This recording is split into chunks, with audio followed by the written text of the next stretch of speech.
চিরসবুজ, শান্ত আর নিভৃত বাংলাদেশে রয়েছে সুবিশাল সম্ভাবনা।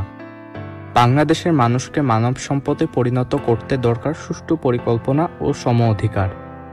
বিশেষ করে এ দেশের ভবিষ্যৎ প্রজন্মকে নিয়ে রয়েছে আগামী বাংলাদেশ গড়ার বিরাট এক স্বপ্ন। তবে এই স্বপ্ন ও সম্ভাবনার পথে বাধা হয়ে দাঁড়িয়েছে কিছু অর্থনৈতিক ও সামাজিক সমস্যা। খাদ্য সমস্যা এর অন্যতম। খাদ্য হলো মানুষের মৌলিক চাহিদা, অথচ এই চাহিদা থেকে অনেক মানুষ বঞ্চিত হচ্ছে দিনের পর দিন। জাতিসংঘের তথ্যমতে বাংলাদেশের মোট জনসংখ্যার প্রায় ৩১.৫% মানুষ দরিদ্র। ২০১৯ সালের মানব উন্নয়ন সূচকে ১৮৮টি দেশের মধ্যে বাংলাদেশের অবস্থান ১৩৫তম। ২০১৫ সালে নিম্ন মধ্যম আয়ের দেশ হিসেবে স্বীকৃত হওয়ার পর থেকে বেশ কিছু পরিকল্পনা ও উদ্যোগের মাধ্যমে বাংলাদেশ এই দারিদ্রতার হার কমে এসেছে। তবুও খাদ্য উৎপাদন হার বৃদ্ধির পরও বাংলাদেশের প্রায় ৪ কোটি, যেটি কিনা মোট জনসংখ্যার 1/4 মানুষ খাদ্য নিরাপত্তাহীনতায় এবং প্রায় ১ কোটির মতো মানুষ তীব্র ক্ষুধার মধ্যে জীবন অতিবাহিত করছে। তীব্র ক্ষুধার মধ্যে জীবন যাপনের দরুন পুষ্টিহীনতায় ভুগছে জনগোষ্ঠীগুলো, যার সবচেয়ে বড় শিকার ছোট্ট শিশুরা।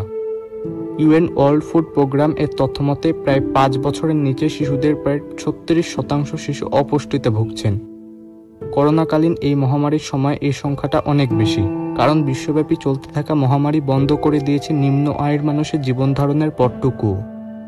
তাই দুঃখে যাদের জীবন কাটে, কষ্টে কাটে রাত, তাদের জন্য বাড়িয়ে দেব ভালোবাসার হাত স্লোগানকে ধারণ করে জাতীয় শিশু কিশোর সংগঠন ফুলকুড়ি আসর প্রতি বছর এইসব দরিদ্র জনগোষ্ঠীর পাশে এসে দাঁড়াতে সমাজসেবা বিভাগের মাধ্যমে নানা কর্মসূচি বাস্তবায়ন করে থাকে। এর মধ্যে খাদ্য সমস্যার সমাধানে শাখা পর্যায়ে অনুষ্ঠিত হয় খাদ্য বিতরণ কর্মসূচি।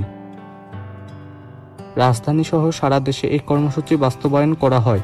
ফুলকুড়ি আসর রাজশাহী রংধনু শাখার উদ্যোগে রাজশাহীর বিভিন্ন স্থানে চলমান কঠোর লকডাউনে সুবিধাবঞ্চিত শিশু ও কর্মহীন মানুষের মাঝে খাবার বিতরণ করা হয়।